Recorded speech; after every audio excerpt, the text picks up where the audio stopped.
Hello everyone, and welcome to my story. Part 3 of Juggling. Let's get into it.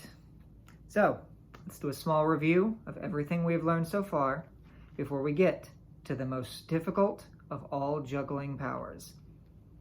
3 balls. It's not the most difficult at all. There are far more difficult things you can do with juggling, even with one single ball, but this is the most iconic form of them. So,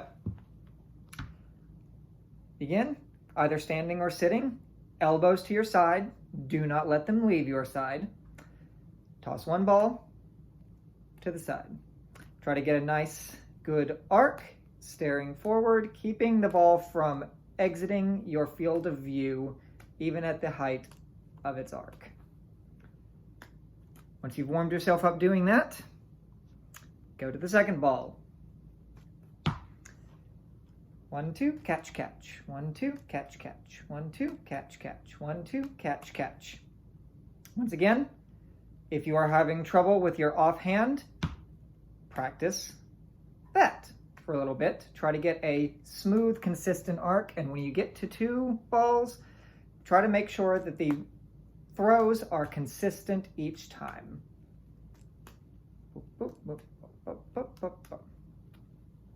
Now, I have heard many different theories and viewpoints on transitioning to the third ball. A lot of people that I have had instruction from like to suggest a step of adding a quick slap.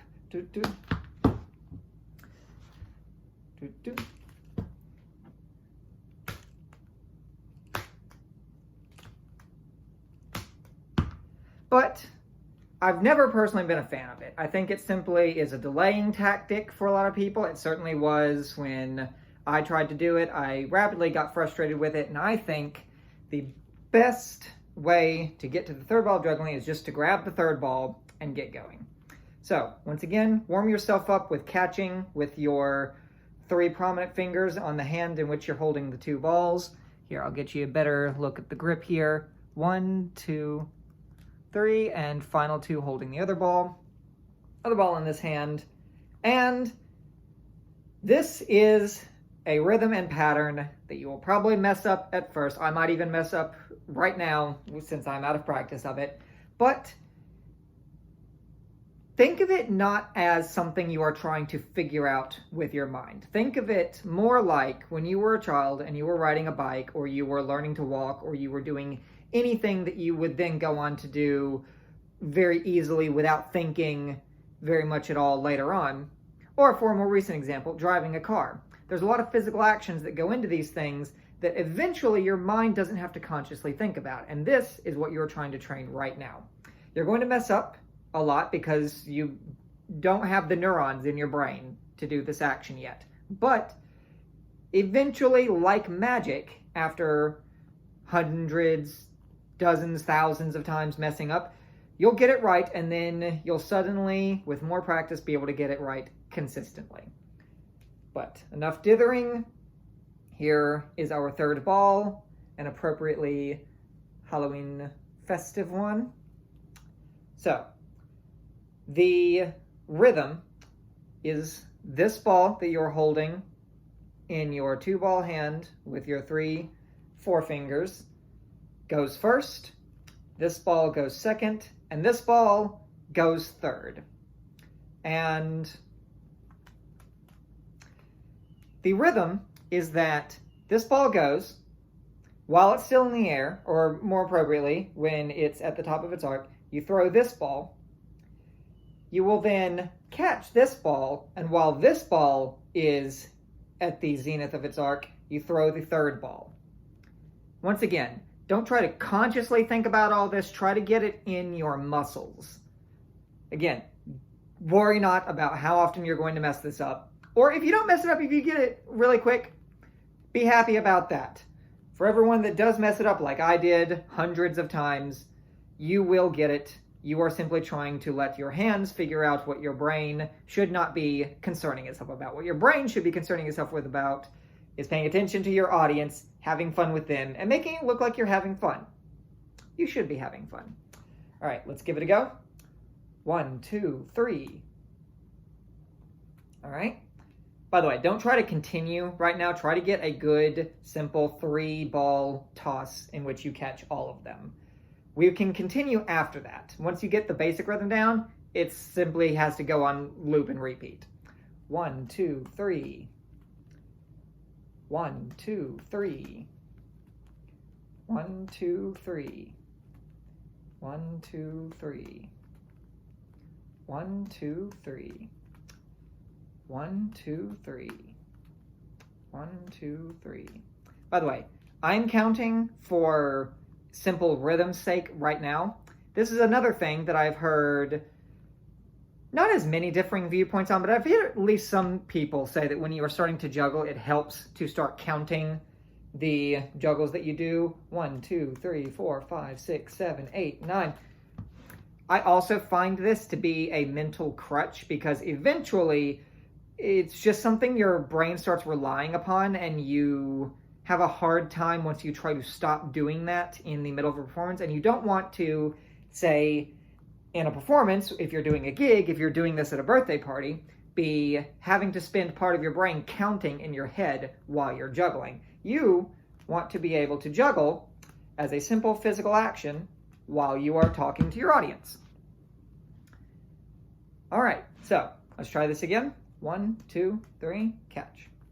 Now, if you have found yourself able to get a hang of this very quickly, or if you're returning to this video after having done a lot of practice in order to get that 1, 2, 3 right, then as I said, continuing past that point is the same sequence. You are just putting it on a loop.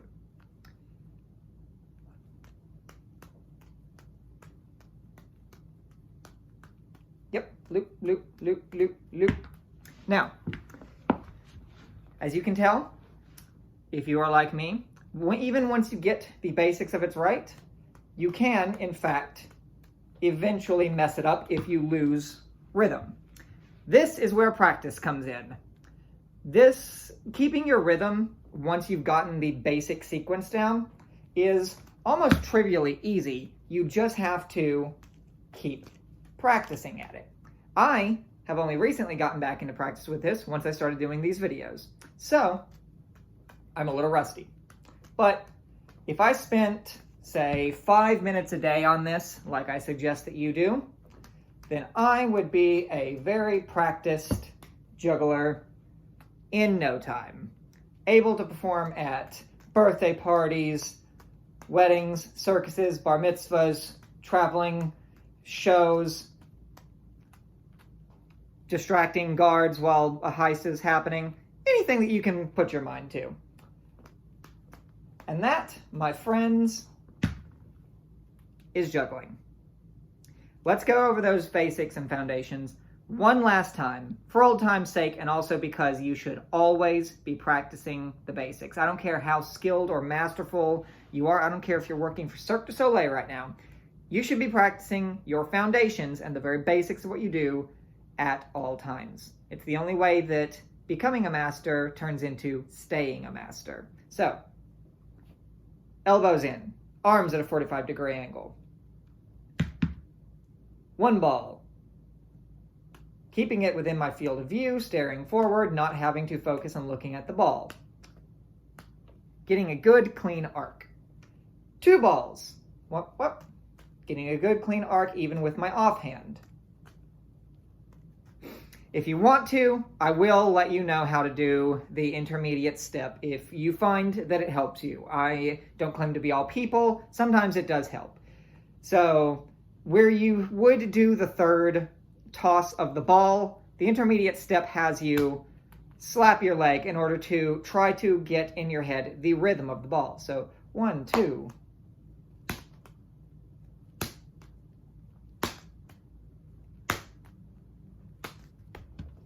But if you are like me and you just want to go directly into the 3rd ball, once again, elbows in, arms to the 45-degree angle. If you miss the balls, do not try to reach out and grab them. Simply accept your loss and work on paying more attention to the arc of your throw in the next time. Let's go.